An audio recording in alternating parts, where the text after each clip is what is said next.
Well, hello, and welcome to Wooden Watch You Don't Need. Today we are going to talk about this watch and this watch. Can you guess the one I am thinking about when I say this? Is it the one on your left or is it the one on your right? Either way, we're going to talk about these two watches. This is Wooden Watch You Don't Need, and someone might be wondering why isn't this guy calling the channel Couldn't, like Casio You Don't Need? Well, because it was my intention, and it is still my intention, to talk about other watches besides Casio's. For example, Captain Switzerland here, or Grandpa Switzerland here. Yeah, can you dig it? Or even my Russian friend here, and many more watches, mechanical, automatic, quartz, digitals, whatever I have lying around and whatever I plan to buy. So yeah, this channel is wooden and not couldn't. But without further ado, let's get to these two watches. These are two versions of the Casio G-2900 or G-2900. And these, believe it or not, are the reasons why I started this channel. As you can see, this is a gray kind of watch, and this is more of a black matte kind of watch. This one has the G-Shock writing in white, and this one has it in red. The bezel and the strap on these two watches are, well, almost brand new. I've worn these two watches a few times, and actually I've saved them. I wanted them to look good for the camera of Wooden Watch You Don't Need before wearing them as they deserve to be worn as a G-Shock, so without caring about scratches and all that. But why, oh why, are these watches the reasons why I started wooden? Well, and while I talk, let me unbuckle them here so we can have a closer look at them. I like this kind of gray color. This is a matte gray. I hope it's visible on screen, and then I will compare them. This is a lovely matte gray. The pushers are of another slightly different shade of gray, a bit, just a tiny bit lighter. You can see they have their screws here. They have this sort of, looks almost like an integrated strap, but it's not. In perfect G-Shock fashion, the strap does this sloping motion downwards in order for the watch never to be allowed to lay flat like this. So there's further protection. Even when the watch falls, it will never fall flat, thus offering, of course, more protection. And then we have the all black one, all apart from the accents, of course. And as you can see, this is a matte black with red and white accents. You can see the difference in color here. I won't be measuring them with the micrometer, even though you know that I am a micrometer wizard, as the maître horloger from Switzerland taught me to. But I won't be showing off my talents as a micrometer measurer. Yeah, I don't want to brag, but you know I can. So why was I saying these are the reason why I started this watch? Because these watches used to be in someone's drawer.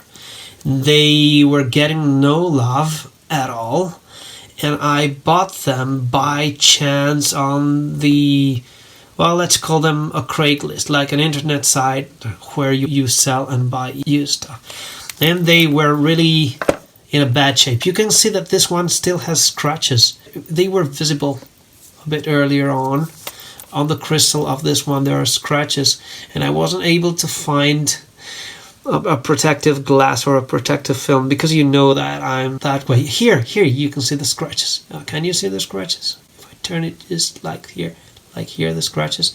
Yes, these are deep scratches. This watch and also this one, they both had scratches, but with a bit of polywash. If you're familiar with polywash, I think I'll put a link in the description below, affiliate link. It polishes your crystal if it's not a sapphire. So polywash, I gave a bit of polywash to the crystals of these watches, and the small scratches that they had, the shallow ones, they went away, but the deep ones still remain, but they don't bother me. I hope I'm able to find some b-rolls of the bezels and of the straps of these watches. They were in a really bad shape. One was actually broken, like here, where the strap attaches to the watch. They were all scratched, and in the resin, which is a fancy word to say plastic. Oh, if there's a plastic or resin expert watching, can you tell me the actual difference between resin and the more generic, I think, term plastic? Is this a kind of plastic most Casios are made with? Well, anyway, the resin was all scratched and all like eaten up by, you know, the weather, the sun, water, and whatever activity the people who used to own these watches had. And what did I do? I simply bought a new bezel, a new strap, put a new battery. One wasn't even in need of a new battery, and here they are looking like new. So this is a no boxing, because I don't have a box for these watches. I actually had one of the boxes of the two, and I went crazy looking around in my drawers for the actual box. I wasn't able to find it, and the actual box, I hope I'm able to find it one day, of these ones is a much simpler box than, like, say, that of a G-Shock Square, you know, where you have the cardboard box, and then inside the cardboard box there's a tin box with a hexagonal shape or octagonal, I'm not sure. These just had a cardboard box, as if they were G-Shocks of a lesser god. But you know what? I think that this model in particular, the G-2900, doesn't get the love it deserves. And I'll tell you why in just a second. So these watches were really in bad shape. Now they look like new. They are G-Shocks for small wrists. And also you can see that this one, it was black originally. In fact, if you bought this one new in the gray version like this, the G on the pusher here for the light would have been white. Like the letter G would have been a white letter G. But I think this looks cool with the G-Shock in white and the G in red. But whatever. Nobody would notice this. So yeah, I lost my train of thought, but what you gonna do? These were in bad shape, now they're in good shape. I think it's the 54th time I've repeated this, and I thought I really want to know how to change a bezel and a strap on a G-Shock like this. And I found some videos, some were good, some were, well, not as good, and I thought, maybe if I make a video, it can be useful for someone. So for, I think, 15 euros, I bought this, and 10 or 15, I bought the other one. And then for, I think the strap was 12 or 15 euros, the bezel, something like that. So all in all, 45 euros top. I have a new G-Shock, which is on sale or around 80 euros. But this is not a point. What I'm happy about is having restored something that would have been thrown away and, yeah, given it the love and the appreciation it deserves. So this watch is one of those Casios that have the, how is it called? E-data memory. Yeah, you can see it here. E-data memory. Something that I will never use, I think. So they have the capacity of storing, I don't know how many telephone numbers or secret combinations of a safe that you will never write on your watch. And for one of the two, the one on which I haven't changed the battery, I'm not able to access that data bank. I asked the previous owner if he knew the combination. He told me that he didn't even know that the watch came with a data bank.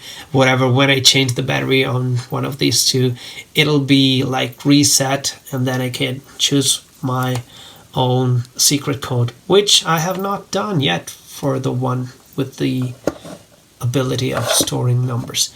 Why do I think that these watches are underrated? Well, for one, they are very suitable for small wrists like mine. I have a 16.5 centimeter wrist or a 6.5 inches wrist. And let me show you how the watch fits on my wrist. It doesn't look like you were wearing a TV set on your wrist.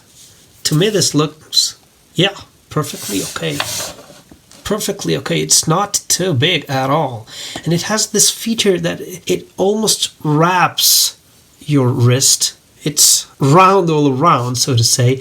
It looks good. The visibility is very good. The strap is comfortable. This is a real badass G-Shock with this metal inner bezel here.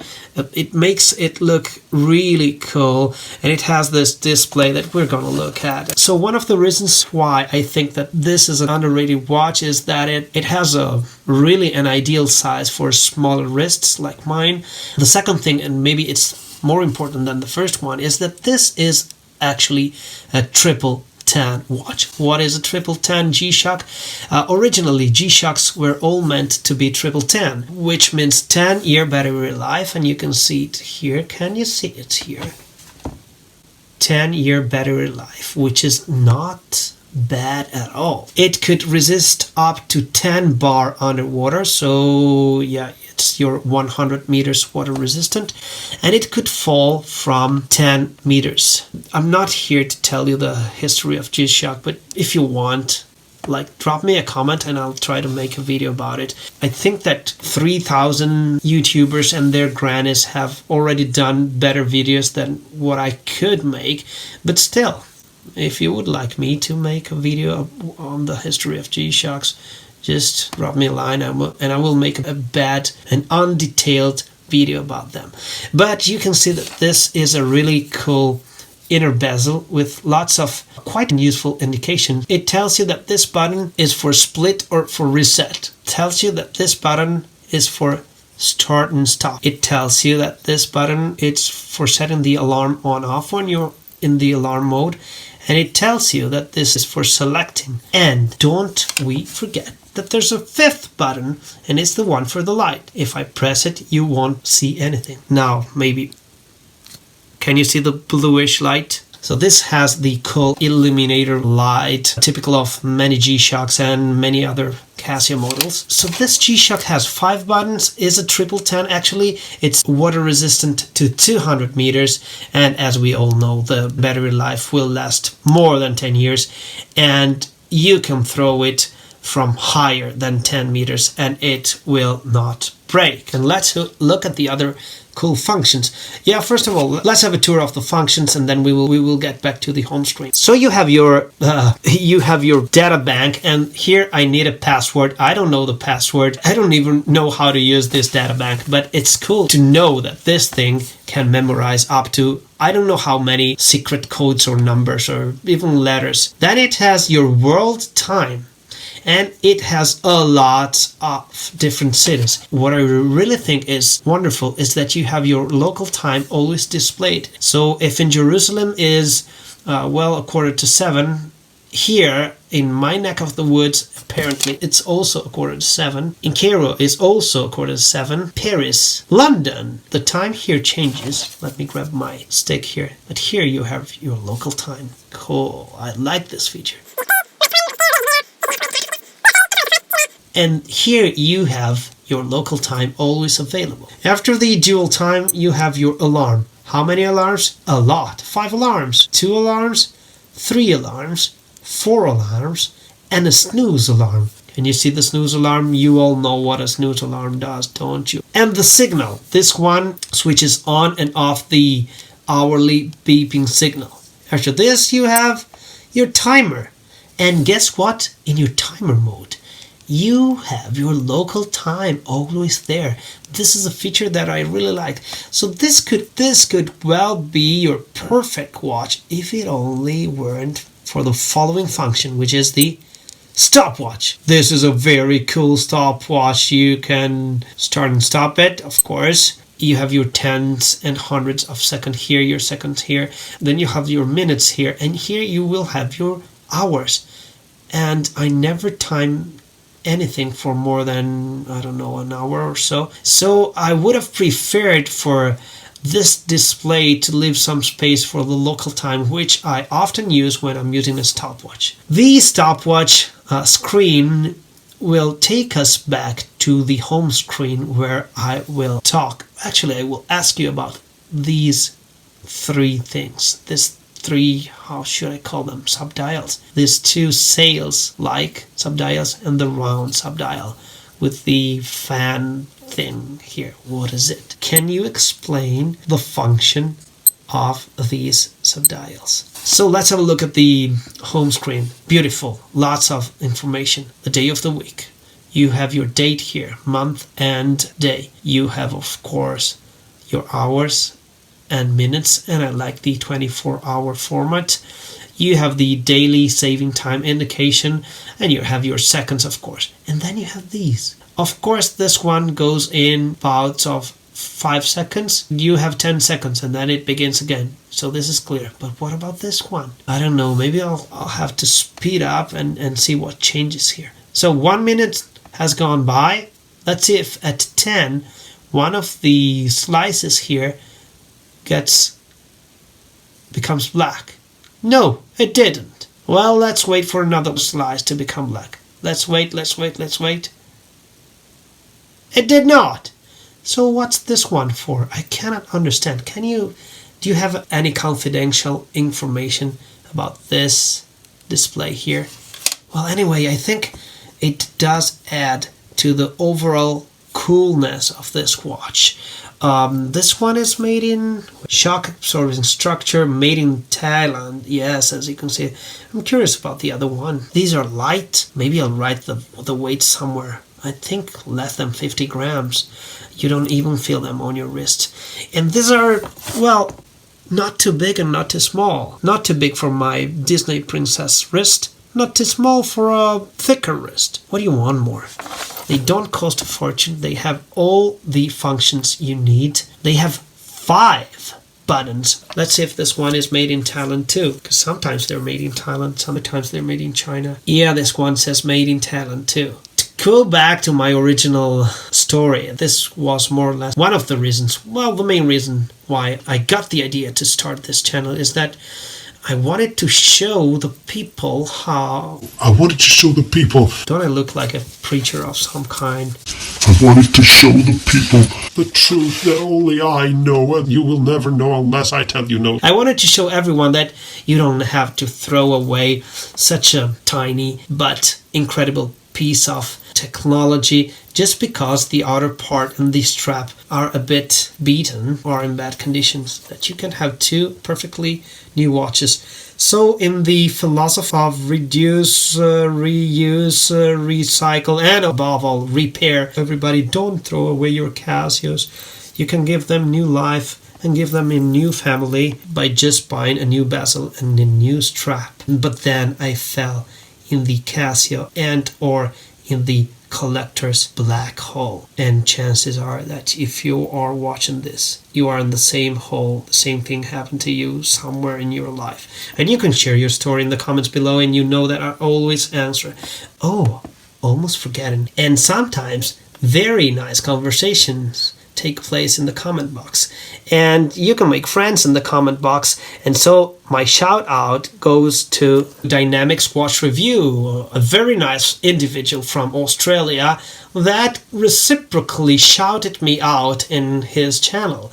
Hi Dynamics Watch Reviews, hope you like these G-Shocks, and I hope everybody liked or at least didn't loathe this review. I'll be back with more watches that you don't need, and not only of the digital kind, also of the mechanical and of the analog and or mechanical kind. in one of the next reviews of Wooden Watch You Don't Need. Ciao!